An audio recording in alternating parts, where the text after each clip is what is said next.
I know you're out there. Can you see me? Yes. I was Set just your camera more to your right. Aim your camera more to your right. this right? You're right. There you go.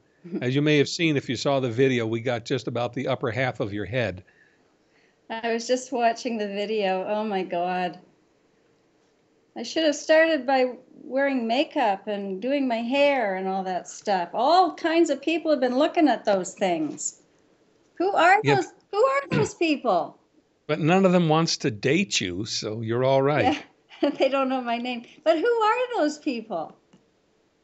Well, whoever visits, these are people who've done searches through YouTube using a keyword that calls up one of my videos. So if they had Unbelievable. TA, they could have put in TMJ and my videos would have come up among all the others that approach that subject. Pretty amazing. Okay, would you like a report? Yes, I would like a report. Okay. Um, Friday, let's see, I talked to you Thursday and I did the exercise on Thursday. Friday I went to acupuncture and I was exhausted after, so I didn't do anything. Yesterday was Saturday and I did the exercises. Today I woke up completely locked up back here to the point where if I lean forward, I get a headache up through my nostrils and sinus. I went over half an hour ago and did the exercises again and feel slightly better. So that's my report. 3 times. Lots and lots of pain last night after doing the exercises. That's it. Okay. Oh, and I did spend a fair amount of time on top of doing this, which I did maybe 3 times on each side. 3 times on this side, 3 times, and then the back and forth movement. And a little bit of diamond penetration in various places to get into here in various movements. And I also spent a fair amount of time throughout the day working on this thing because, every time I would reach for something, it would go up. So in the garden, in the bathroom, drinking my tea, I always stopped and worked on this guy. Last night I was in the garden yesterday afternoon and I have one cat who bullies another cat. And I saw him take off after her and I did my usual reaction, which was to scream. And I could feel how everything tightened up, like scream at him and start to run after him, but I couldn't really move because I'm not moving that fast. So then I spent about 5 minutes just going into that action that I went to so that I could release it. And I did the diamond penetration on it, trying to reproduce the movement that I made when I hurt myself screaming at the cat. So that's everything that I've done in the last 4 days. Okay. Let's like the last thing first because it's on the table. When you tightened up on your right side when you were screaming at the cat or the emotional state that you were in is part of the contraction pattern. Yeah. So if you didn't already do it, you also recall the emotion as you do the physical movement. The anger. Mm-hmm. Because when I get mad at Kurt and we start arguing, or usually it's him because I don't have too many people to argue with. If it's serious, then that's where it all goes. I just can feel it creeping back up into major contraction. Well, let's recast that way of looking at it. It's not, it's what it is that's how you get angry. It's not that it lands there. That's part of the action of being angry. Cool. Okay, now as to when you say you locked up in the back, I'm always cautious about use of language, rigorous use of language, because pain isn't the same as locking up. And you may have indeed locked up. Let's find out. Locking up would be the inability to move. It would be like things have seized up and there is no capacity for movement. It was almost like that. I spent a good hour just moving, doing various light movements just to get it to work again. And it felt like there was a vice from the occipital to behind the ears. Okay, so your suboccipitals are involved. There are two movements to do then. One is cat stretch lesson 5. It's 5. Why did I say 5? 2. And that's the one where you have a hand behind the head. The other hand is grasping at a knee, either the left or right, because you do both. And as you go into the movement, you start by arching backward and shrugging your shoulder into your neck. Okay. And then as you come forward, you do the opposite. So that'll enable you to free up the back, the occiput, as you do lesson 2. Okay. The other one is from the SOAS program, the halo movement. The halo movement is neck passive. Everything is done through the arms, the action. So those two, and that should make quick work of your getting tight in the back. It's obvious that you need it. And it's also obvious how the jaw actions involve the suboccipital muscles. Yeah. So it's just a sign that you need to do those two movements. Okay. And when I do the movement that you were doing, I do feel that region in the back there. It doesn't show up as a problem for me. I get muscle fatigue back there, and it dissipates very quickly for me. But it points out that it's a facet of the learning that has to occur. Okay. So, are you ready for me to give you another piece?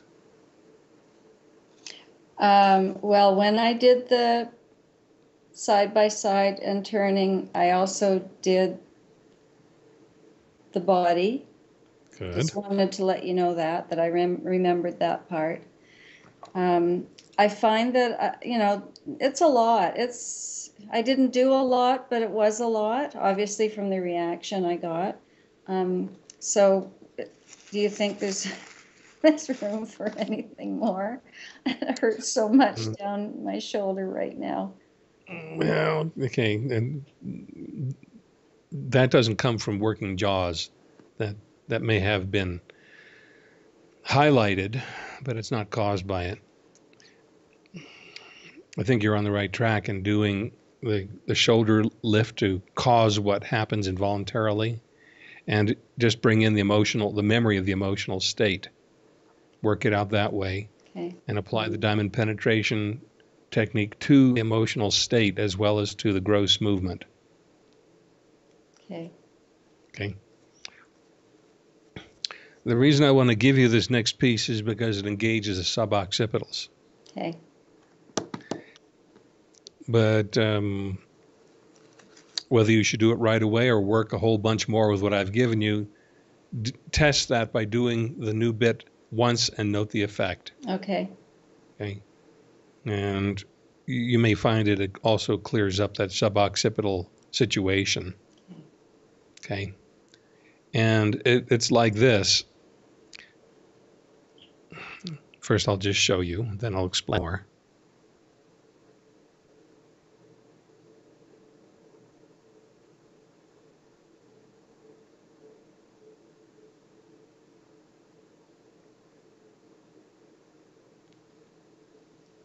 So what I did there was pull the mandible, the lower jaw back, then extend the neck, that's nose up, and then turn until I found an interesting location.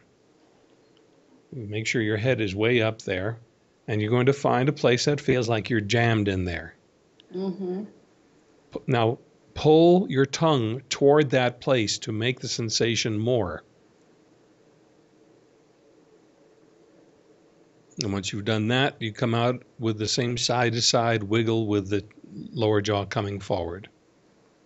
Would that have been the back of my tongue on the roof like the last exercise, or something different? I can't answer that. It has to do with where you feel the discomfort in your neck and what direction you're pulling your tongue. Okay, so I'm pulling the back, pulling the tongue backward toward the... back and to the side if it's on your right side in the back. So the tongue goes back into the side, and you pull the tongue until you feel it accentuate the sensation in your occiput or in the back of the neck, wherever you're feeling that discomfort, that jammed sensation. Okay, walk me through it again. Good. So hook your fingers there, Mhm. pull your lower jaw back, and now go chin up all the way, and slowly turn right until you find something interesting. Okay, now pull the tongue toward that place you found that's interesting. It should become more sensation. And then pull and relax the tongue a few times. You're doing quick returns. And once you've found the place securely, then do the side to side zigzag movement. The jaw comes to the side, your head tips the same direction. Your jaw moves to the other side as the top of your head tips the other direction. And with each tip, your lower jaw and your tongue come progressively forward. It's really hard to move. It feels really jammed That's why you do quick returns. with the tongue. Well, also with the head if you need to. Okay, jaw and this kind of, that one? Like, again, I can't answer it. It depends on where the sensation is. Okay, what you did was you tipped your head back and turned. Yes. That's how you found it. Yes. Okay, so go away from it a little and re-find it. Go away and re-find it. That's the movement. And then add. And this is while your fingers are hooked there. Once you found it in that movement of the head and neck, hold that position and use your tongue, doing quick returns, pulling your tongue toward that same location.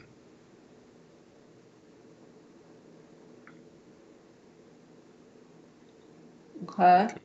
Once you've found it, equalize the two actions, the pulling of the tongue and the movement of your head to that place. Equalize those two so they become one action. Once you've done that, then you gradually come out of the contraction, doing that zigzag with your head in the same orientation, just side to side, with your lower jaw and tongue and lower jaw coming forward a little more each time. So your nose is coming down, as you may notice. Well, if you're coming away from the contraction, yes, because you got there by tipping your nose up.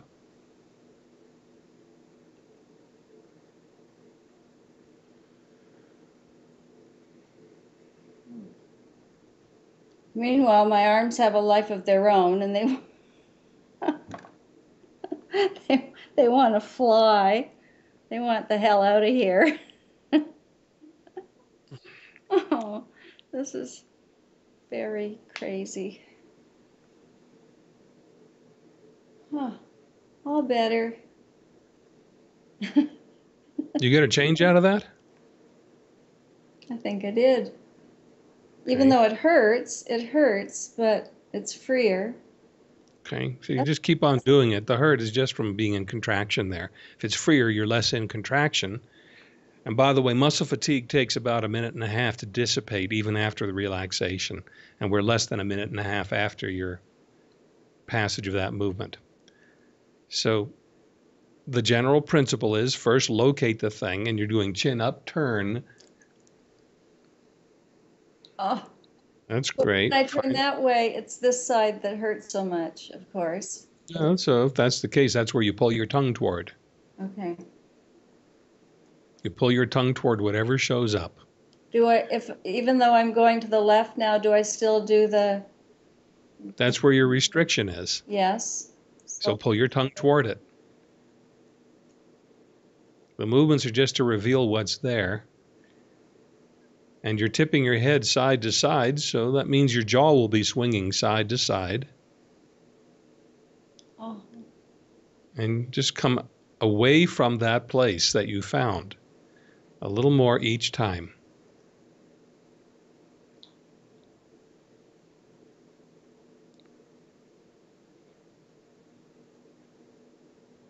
So return your tongue toward it. And now as you tip left, bring your tongue away from it. I get so stuck there that I almost can't get my head back up. And Up? yeah, it gets so sore and locked when I'm in this position that to come out of it, it's one of those corkscrew.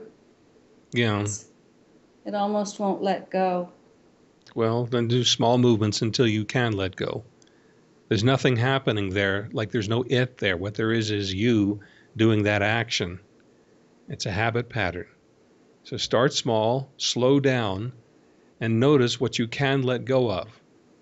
And then when I go tip this way, I just tip in the complete opposite direction. You come away when you're going side to side, remember? Yeah. So Well, you're side just to side would be like this, but we went exactly back into that. So would I go opposite that, or do I have to go this way? well, let's go back to simple principles. You locate it by positioning. I located it. Okay. So you go into and out of it, find the movement. Okay, so there's your line. Now Yeah. as you do your side tip of your head, you follow the line. Okay, there's my line. So All right. So if the line is this way, my tip has to be. no, you keep your face exactly the same orientation Okay. and you tip side to side. Okay, just like that. That's right. Okay. Moving along the line away from the jam.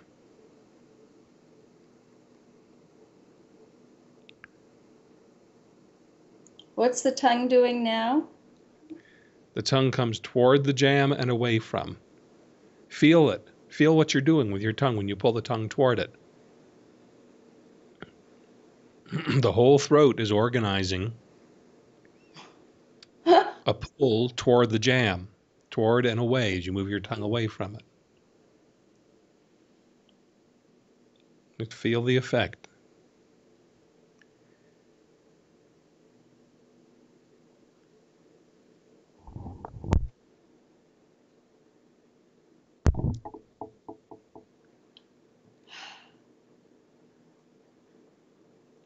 Okay, now I'm just going to relax my neck for a minute.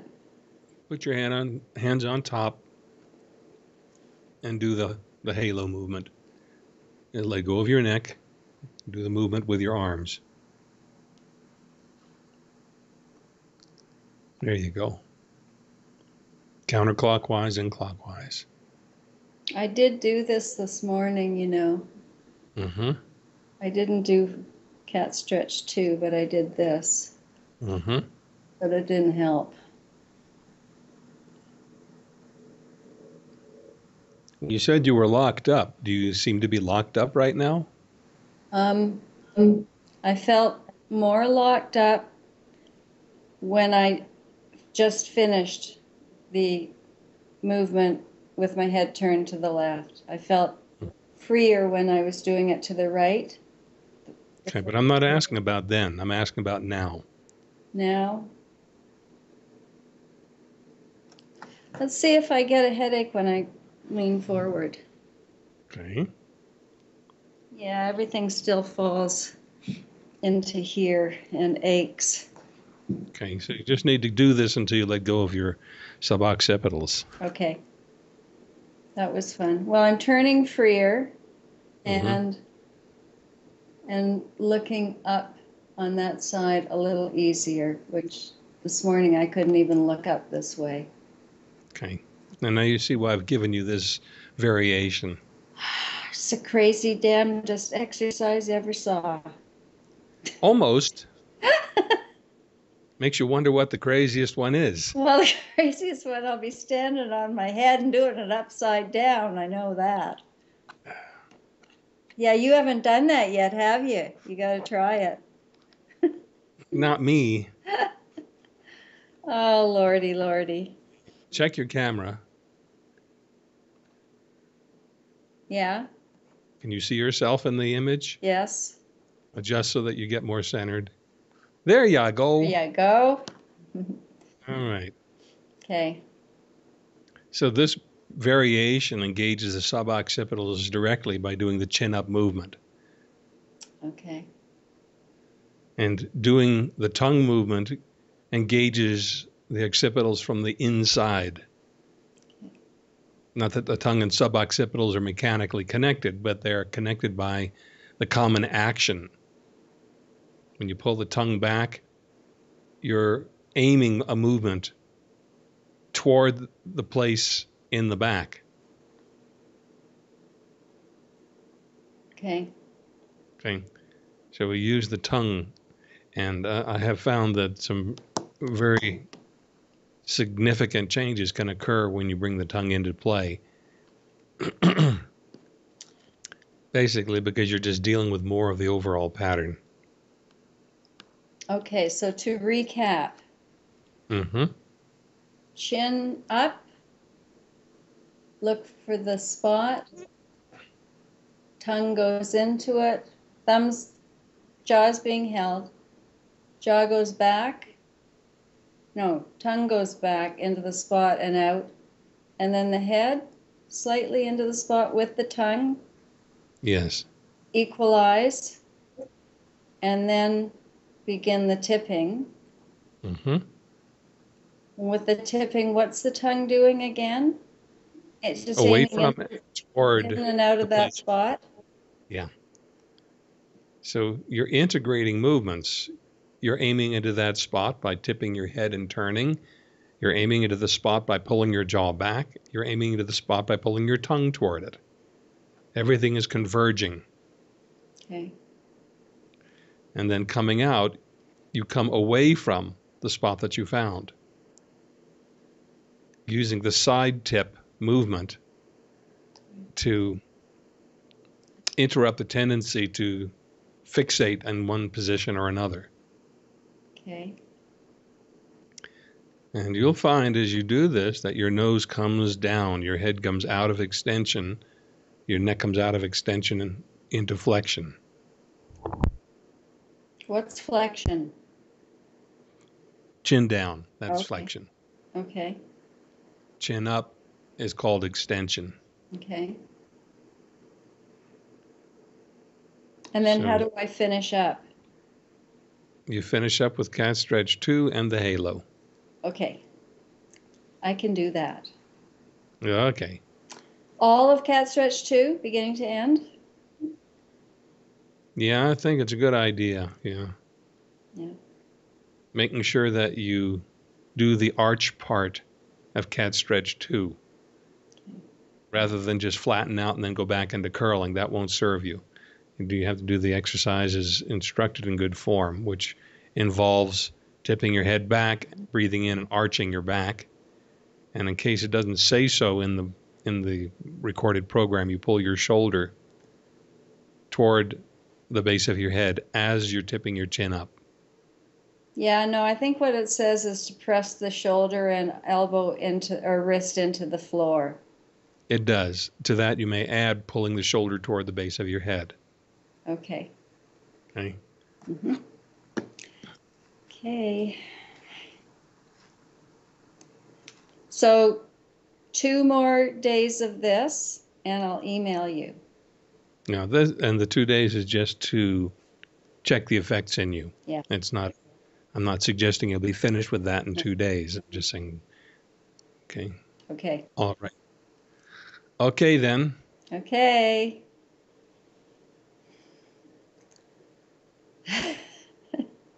Genius at work.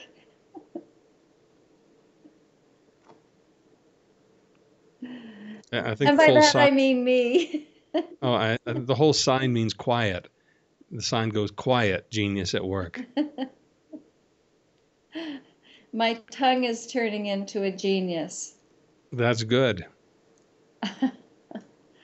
Oh, Lordy, Lordy. Okay, thank you for taking this time with me today on this beautiful Sunday. See you All soon. right. Talk to you in a few days. Okay, bye-bye.